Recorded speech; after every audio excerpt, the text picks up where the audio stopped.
ನಮಸ್ಕಾರ ಸ್ನೇಹಿತರೆ, ಎಲ್ಲರಿಗೂ ಕೂಡ ನಮ್ಮ ಒಂದು ಚಾನಲ್ಗೆ ಸ್ವಾಗತ. ಹಾಗಾದರೆ ನಾವು ಇವತ್ತು ಡಿಸ್ಕಷನ್ ಮಾಡ್ತಾ ಇರುವಂತಹ ವಿಷಯ ಏನಪ್ಪ ಅಂತಂದ್ರೆ ಇನ್ನೊಂದು ಡಿಗ್ರಿ ಕೋರ್ಸಿನ ಬಗ್ಗೆ ಡಿಸ್ಕಷನ್ ಮಾಡ್ತಾ ಇದ್ದೀವಿ. ಹಾಗಾದರೆ ಆ ಒಂದು ಕೋರ್ಸ್ ಯಾವುದಪ್ಪ ಅಂತಂದ್ರೆ BSc in animation and VFX and gaming ಅನ್ನೋ ಒಂದು ಕೋರ್ಸಿನ ಬಗ್ಗೆ ನಾವು ಇವತ್ತು ಡಿಸ್ಕಷನ್ ಮಾಡ್ತಾ ಇದ್ದೀವಿ.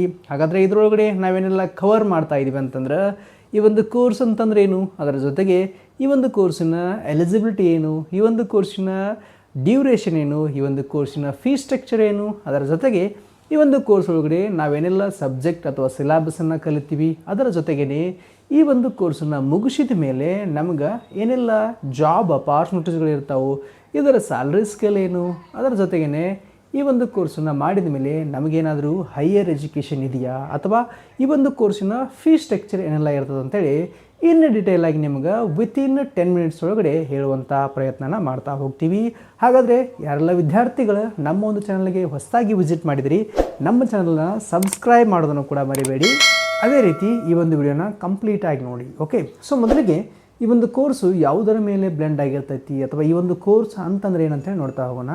ಸೊ ಈ ಒಂದು BSc in animation and VFX ಡಿಸೈನನ್ನು ಯಾವುದರ ಮೇಲೆ ಬ್ಲೆಂಡ್ ಆಗಿರುತ್ತೆ ಅಂತಂದ್ರೆ ಕಂಪ್ಲೀಟ್ ಆಗಿದ್ದು ಈ ಒಂದು 2D ಆ್ಯಂಡ್ 3D ಆ್ಯನಿಮೇಷನ್ ಆಗಿರ್ಬೋದು ಅಥವಾ ವಿಜುವಲ್ ಎಫೆಕ್ಟ್ಸ್ ಆಗಿರ್ಬೋದು ಅಥವಾ ಗೇಮಿಂಗ್ ಡಿಸೈನ್ ಆಗಿರ್ಬೋದು ಆ್ಯಂಡ್ ಡಿಜಿಟಲ್ ಆರ್ಟ್ಸ್ಗಳ ಬಗ್ಗೆ ಇದರೊಳಗಡೆ ನಾವು ಕಲಿತಾ ಹೋಗ್ತೀವಿ. ಸೊ ಬೇಸಿಕಲಿ ನೀವು ಈಗ ಕೇಳಿರ್ತೀರ, ಸೊ ಈಗ ಈ ಒಂದು ವಿಜುವಲ್ ಎಫೆಕ್ಟ್ಸ್ ಆಗಿರ್ಬೋದು ಅಥವಾ ಈ ಒಂದು ಆ್ಯನಿಮೇಷನ್ ಅಥವಾ ವೀಡಿಯೋಸ್ಗಳನ್ನು ನೋಡಿರ್ತಿರಲ್ಲ, ಈಗ ಸೋಷಿಯಲ್ ಮೀಡಿಯಾದೊಳಗೆ ಇರ್ಬೋದು ಅಥವಾ ಇನ್ಸ್ಟಾಗ್ರಾಮ್, ಫೇಸ್ಬುಕ್, ಯೂಟ್ಯೂಬ್ನಲ್ಲಿ ಈ ಒಂದು ಆ್ಯನಿಮೇಷನ್ ವೀಡಿಯೋಸ್ ಅಂದರೆ ಈ ಗೊಂಬೆಗಳಿಂದ ಮಾಡಿರ್ತಾರಲ್ಲ ವೀಡಿಯೋಸ್ಗಳು, ಅವುಗಳೆಲ್ಲ ನೋಡಿರ್ತಾರಲ್ಲ, ಅವೆಲ್ಲ ಆ್ಯನಿಮೇಷನ್ ವೀಡಿಯೋಸ್ಗಳು, ಅವುಗಳ ಬಹಳಷ್ಟು ಟ್ರೆಂಡ್ ಒಳಗಿದೆ ಈಗ. ಸೊ ಈಗ ಮೋಟು ಪತ್ಲ ಆಗಿರ್ಬೋದು, ಪ್ರತಿಯೊಂದು ಈಗ ಒಂದು ಇನ್ನು ಕಾರ್ಟೂನ್ಗಳಿರ್ತಾವಲ್ಲ, ಸೊ ಅವುಗಳನ್ನು ಯಾವ ಥರ ಡಿಸೈನ್ ಮಾಡಬೇಕು ಅಥವಾ ಈ ಒಂದು ವಿಜುವಲ್ ಎಫೆಕ್ಟ್ಸ್ಗಳನ್ನು ಯಾವ ಥರ ಯೂಸ್ ಮಾಡಬೇಕು, VFXಗಳನ್ನು ಯಾವ ಥರ ಯೂಸ್ ಮಾಡಬೇಕಂತೇಳಿ ಈ ಒಂದು ಕೋರ್ಸ್ ಒಳಗಡೆ ನಾವು ಕಲಿತಾ ಹೋಗ್ತೀವಿ. ಸೊ ಹಾಗಾದರೆ ಈ ಒಂದು ಕೋರ್ಸನ್ನು ಮಾಡ್ಬೇಕು ಅಂದ್ಕೊಂಡಿದ್ದೀವಿ ನಾವು. ಸೊ ಈ ಕೋರ್ಸನ್ನು ಮಾಡಬೇಕಾದ್ರೆ ನಮ್ಮ ಒಂದು ಎಲಿಜಿಬಿಲಿಟಿ ಏನಿರಬೇಕು ಅಥವಾ ನಾವೇನನ್ನು ಕಲಿತಾಗ ಈ ಕೋರ್ಸನ್ನು ಮಾಡ್ಬೋದು ಅಂತ ಕೇಳ್ಬೋದು ನೀವು.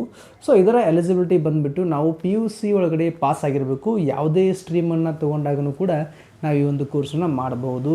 ಸೊ ಈಗ ಎಕ್ಸಾಂಪಲ್ ನಾವು PUC ಸೈನ್ಸ್ ಮಾಡಿದ್ವಿ, ಆರ್ಟ್ಸ್ ಮಾಡಿದ್ವಿ, ಕಾಮರ್ಸ್ ಮಾಡಿದ್ವಿ ಅಥವಾ ಎಜುಕೇಷನ್ ಮಾಡಿದ್ವಿ ಅಂತಂದಾಗ ಸೊ ನಾವು ಈ ಒಂದು ಕೋರ್ಸನ್ನು ಮಾಡ್ಬೋದು PUC ಒಳಗಡೆ ಪಾಸ್ ಆಗಿದ್ವಿ ಅಂತಂದ್ರೆ. ಸೊ ನಾವು ಈ ಕೋರ್ಸನ್ನು ಮಾಡಲಿಕ್ಕೆ ಏನಾದರೂ ಜಾಸ್ತಿ ಪರ್ಸೆಂಟೇಜ್ ಬೇಕೇನ್ರಿ, ಹೈ ಪರ್ಸೆಂಟೇಜ್ ಏನಾರು ಬೇಕಂತ ಕೇಳ್ಬೋದು ನೀವು.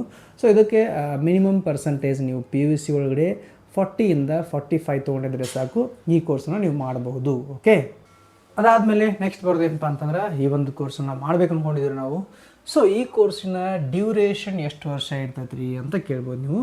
ಸೊ ಈ ಕೋರ್ಸ್ನ ಡ್ಯೂರೇಷನ್ ಬಂದುಬಿಟ್ಟು ನಿಮಗೆ 2 ಥರ ಇರ್ತಾವೆ. ಒಂದು, ನೀವು ಏನಾದರೂ ಸ್ಟ್ಯಾಂಡರ್ಡ್ ಡಿಗ್ರಿ ಕೋರ್ಸನ್ನು ನೋಡ್ತಾ ಇದ್ದೀರಿ ಅಂದರೆ ನಿಮ್ಮ ಡ್ಯೂರೇಷನ್ 3 ಇಯರ್ಸ್ ಇರ್ತೈತಿ. ಅದೇ ನೀವೇನಾದರೂ ಅದರೊಳಗಡೆ ಹಾನರ್ ಡಿಗ್ರಿ ಅಥವಾ ರಿಸರ್ಚ್ ಏನಾದರೂ ಸರ್ಚ್ ಮಾಡ್ತಾ ಇದ್ದೀರಿ ಅಂದರೆ ಸೊ ನಿಮಗೆ ಈ ಕೋರ್ಸು 1 ವರ್ಷ ಎಡಿಷನ್ ಆಗುತ್ತೆ. ಸೊ ಟೋಟಲಾಗಿ 4 ಇಯರ್ಸ್ ಇದ್ರೆ ಡ್ಯೂರೇಷನ್ ಇರ್ತೈತಿ. ಓಕೆ, ಸೊ ಅದಾದಮೇಲೆ ಈ ಕೋರ್ಸನ್ನು ಮಾಡ್ಕೋಬೇಕಾದ್ರೆ ನಮಗೇನಾದರೂ ಎಂಟ್ರೆನ್ಸ್ ಎಕ್ಸಾಮ್ಸ್ಗಳಿದ್ದಾವೆ ಏನ್ರಿ ಅಂತ ಕೇಳ್ಬೋದು ನೀವು. ಅಂದರೆ ಈ ಕೋರ್ಸನ್ನು ಮಾಡ್ಬೇಕು ಅಂದ್ಕೊಂಡಿದ್ದೀವಿ, ಇದಕ್ಕೇನಾದರೂ ಎಂಟ್ರೆನ್ಸ್ ಎಕ್ಸಾಮ್ಸ್ಗಳಿದ್ದಾವೆ ಏನ್ರಿ ಅಂತ ಕೇಳ್ಬೋದು ನೀವು. ಸೊ ಇದಕ್ಕೆ ಯಾವುದೇ ರೀತಿಯಾದಂತಹ ಎಂಟ್ರೆನ್ಸ್ ಎಕ್ಸಾಮ್ಸ್ಗಳು ಇರೋದಿಲ್ಲ. ಸೊ ಬೇಸಿಕಲಿ ನಿಮ್ಮ ಒಂದು PUC ಮೆರಿಟ್ ಇರುತ್ತಲ್ಲ, ಸೊ ಆ ಮೆರಿಟ್ ಮೇಲೆ ಡಿಫೆಂಡ್ ಆಗಿ ನಿಮ್ಮನ್ನು ಎಲಿಜಿಬಲ್ ಮಾಡ್ಕೋತಾರೆ ಅಥವಾ ಅಡ್ಮಿಷನ್ ಮಾಡ್ಕೊತಾರೆ ಈ ಒಂದು ಕೋರ್ಸಿಗೆ. ಓಕೆ, ಸೊ ಅದಾದಮೇಲೆ ನೆಕ್ಸ್ಟ್ ಒಂದಿಷ್ಟು ಯೂನಿವರ್ಸಿಟಿ ಅಥವಾ ಒಂದಿಷ್ಟು ಇನ್ಸ್ಟಿಟ್ಯೂಟ್ಗಳಿಗೆ ಅವ್ರದ್ದೇ ಆದಂತಹ ರೆಸ್ಪೆಕ್ಟಿವ್ ಎಂಟ್ರೆನ್ಸ್ ಎಕ್ಸಾಮ್ಸ್ಗಳು ಇರ್ತಾವೆ. ಸೊ 90% ಇರಲ್ಲ, ಒಂದು 10% ಮೈಟ್ ಬಿ ಪಾಸಿಬಲ್ ಇರ್ತಾವೆ ಎಂಟ್ರೆನ್ಸ್ ಎಕ್ಸಾಮ್ಸ್ಗಳು. ಓಕೆ, ಸೊ ನೆಕ್ಸ್ಟ್ ಏನಪ್ಪ ಅಂತಂದ್ರೆ ಈ ಕೋರ್ಸನ್ನು ಮಾಡ್ಬೇಕು ಅಂದ್ಕೊಂಡಿದ್ದೀವಿ ನಾವು. ಸೊ ಈ ಕೋರ್ಸನ್ನು ಡ್ಯೂರೇಷನ್ ಹೇಳಿದ್ರೆ ನೀವು, ಈ ಕೋರ್ಸಿಂದು ಫೀಸ್ ಎಷ್ಟು ಆಗ್ಬೋದು ಅಂತ ಕೇಳ್ಬೋದು ನೀವು. ಸೊ ಈ ಒಂದು ಕೋರ್ಸನ್ನು ಮಾಡಬೇಕಾದ್ರೆ ನಮ್ಮ ಫೀಸ್ ಸ್ಟ್ರಕ್ಚರ್ ಎಷ್ಟಿರ್ತೈತಪ್ಪ ಅಂದ್ರೆ ಪರ್ ಇಯರ್ 1 ಲ್ಯಾಕಿಂದ 1.5 ಲ್ಯಾಕ್ ನಿಮ್ಮದು ಪರ್ ಇಯರ್ ಇದರದ್ದು ಫೀಸ್ ಇರ್ತೈತಿ. ಸೊ ಅದಾದಮೇಲೆ ವೇರಿಯಸ್ ಡಿಪಾರ್ಟ್ಮೆಂಟ್ ಅಥವಾ ವೇರಿಯಸ್ ಕಾಲೇಜಸ್ಗಳ ಮೇಲೆ ಡಿಪೆಂಡ್ ಆಗಿರ್ತದೆ. ಎವರೇಜ್ ಫೀಸ್ ನಿಮ್ಮದು ಟೋಟಲ್ ಆಗಿ 4 ವರ್ಷ ಕೂಡಿದರೆ ಒಂದು ಅಪ್ರಾಕ್ಸಿಮೇಟ್ಲಿ 4 ಲ್ಯಾಕಿಂದ 6 ಲ್ಯಾಕ್ವರೆಗೂ ಕೂಡ ಈ ಕಾಲೇಜ್ ಫೀಸ್ ಬರ್ಬೋದು.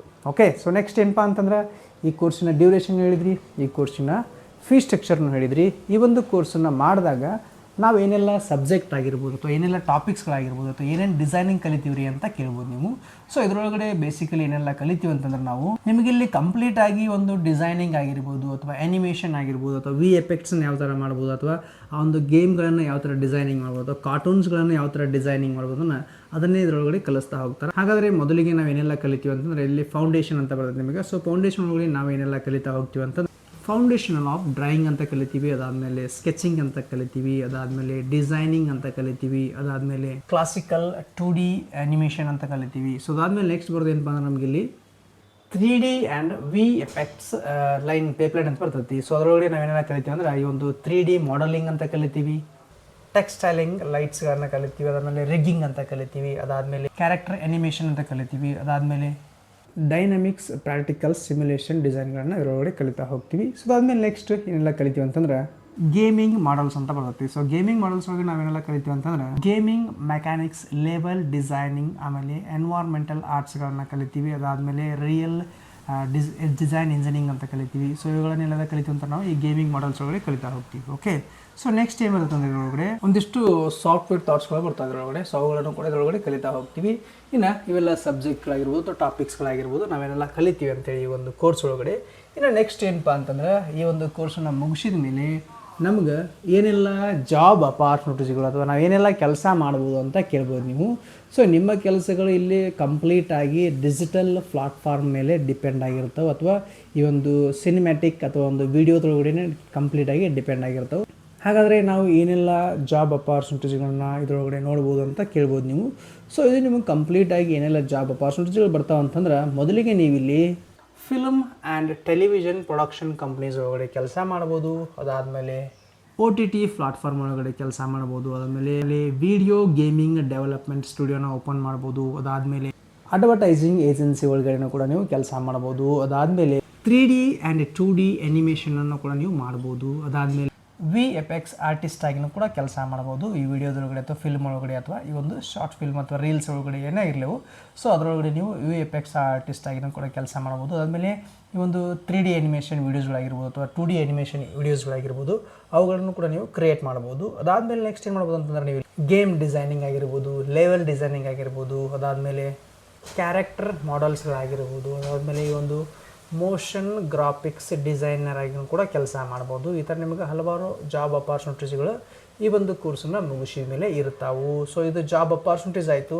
ಇನ್ನು ಈ ಒಂದು ಜಾಬ್ ಅಪಾರ್ಚುನಿಟೀಸ್ ಒಳಗಡೆ ನಾವು ಸ್ಯಾಲ್ರಿ ಸ್ಕೇಲ್ ಏನಾರ ನೋಡ್ಬೋದು ಅಥವಾ ಇದರೊಳಗಡೆ ಎಷ್ಟು ಸ್ಯಾಲ್ರಿನ ನಾವು ಪಡಿಬೋದು ಈ ಒಂದು ಕೋರ್ಸನ್ನು ಮುಗಿಸಿದ ಮೇಲೆ ಅಂತ ಕೇಳ್ಬೋದು ನೀವು.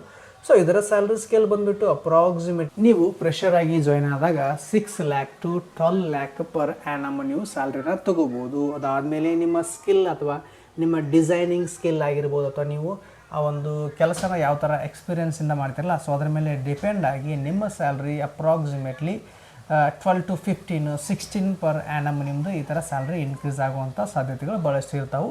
ಸೊ ಇದು ಈಗ ಟ್ರೆಂಡಿಂಗ್ ಇರುವಂಥ ಕೋರ್ಸ್ ಅಲ್ಲ. ಸೊ ಹಾಗಾಗಿ ಇದರೊಳಗಡೆ ಜಾಸ್ತಿ ಜನ ಇಷ್ಟಪಡೋದೇನಪ್ಪ ಅಂದ್ರೆ ಈ ಒಂದು VFXಗಳನ್ನು ಯೂಸ್ ಮಾಡಿರುವಂಥ ವೀಡಿಯೋಸ್ಗಳಾಗಿರ್ಬೋದು, ಫಿಲ್ಮ್ಗಳಾಗಿರ್ಬೋದು ಅಥವಾ ಈ ಆ್ಯನಿಮೇಷನ್ಗಳಿಂದ ಮಾಡಿರುವಂತಹ ವೀಡಿಯೋಸ್ಗಳಾಗಿರ್ಬೋದು ಅವುಗಳನ್ನೇ ಇಷ್ಟ. ಸೊ ಹಾಗಾಗಿ ಅವುಗಳಲ್ಲಿ ಭಾಳಷ್ಟು ಟ್ರೆಂಡ್ ಇದೆ ಈ ಒಂದು ಕೋರ್ಸಿಂದ. ಓಕೆ, ಸೊ ಹಾಗಾದರೆ ನೆಕ್ಸ್ಟ್ ಈ ಒಂದು ಕೋರ್ಸನ್ನು ಮಾಡಿದೀವಿ ನಾವು, ಇದರ ಜಾಬ್ ಅಪಾರ್ಚುನಿಟೀಸ್ನು ಹೇಳಿದ್ರಿ, ಇದರ ಸ್ಯಾಲ್ರಿ ಸ್ಕೇಲ್ನು ಕೂಡ ಹೇಳಿದ್ರಿ. ಇನ್ನು ಈ ಒಂದು ಕೋರ್ಸನ್ನು ಮುಗಿಸಿದ್ವಿ, ಇನ್ನು ಇದ್ರ ಮೇಲೆ ಏನಾದರೂ ಹೈಯರ್ ಎಜುಕೇಷನ್ ಇದೆಯಾ ಅಥವಾ ನಾವೇನಾದರೂ ಅತಿ ಹೆಚ್ಚು ಇದರೊಳಗಡೆ ಕಲಿಬೋದಾ, ಇನ್ನೂ ನಾವು ಜಾಸ್ತಿ ಎಕ್ಸ್ಪೀರಿಯೆನ್ಸ್ ತೊಗೋಬೇಕು ಅಥವಾ ಜಾಸ್ತಿ ಸ್ಕಿಲ್ ತೊಗೋಬೇಕಾದ್ರೆ ಇದರೊಳಗಡೆ ಏನಾದರೂ ಹೈಯರ್ ಎಜುಕೇಷನ್ ಇದೆಯಾ ಅಂತ ಕೇಳ್ಬೋದು ನೀವು. ಸೊ ಡೆಫಿನೆಟ್ಲಿ ಇದರೊಳಗಡೆ ಕೂಡ ನಿಮ್ಗೆ ಹೈಯರ್ ಎಜುಕೇಷನ್ ಅವಕಾಶಗಳು ಇರ್ತಾವೆ. ಏನೆಲ್ಲ ಹೈಯರ್ ಎಜುಕೇಷನ್ ನೀವು ಮಾಡ್ಬೋದು ಅಂತ ಕೇಳಿದರೆ ನೀವು ಇಲ್ಲಿ MSc in animation and VFX ಅಂತ ಮಾಡ್ಬೋದು, ಅದಾದಮೇಲೆ MA in animation and VFX ಅಂತ ಮಾಡ್ಬೋದು, ಅದಾದಮೇಲೆ MA in animation of multimedia ಅಂತ ಮಾಡ್ಬೋದು, ಅದಾದಮೇಲೆ ವಿಜುವಲ್ ಎಫೆಕ್ಟ್ಸ್ ಅಂತಲೂ ಕೂಡ ಮಾಡ್ಬೋದು, MSc ವಿಜುವಲ್ ಎಫೆಕ್ಟ್ಸ್ ಅಂತಲೂ ಕೂಡ ನೀವು ಕೋರ್ಸನ್ನು ಮಾಡ್ಬೋದು. ಈ ಥರ ನಿಮ್ಗೆ ಹಲವಾರು ಹೈಯರ್ ಎಜುಕೇಷನ್ ಆಪ್ಷನ್ಸ್ಗಳು ಕೂಡ ಈ ಒಂದು ಕೋರ್ಸ್ ಒಳಗಡೆ ಇರ್ತಾವೆ.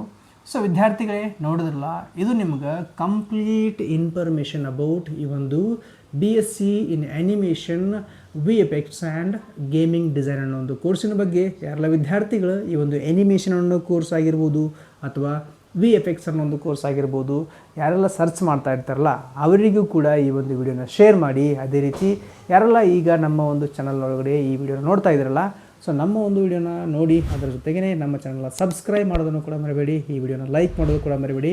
Thank you for watching this video and please do subscribe our channel. Thank you.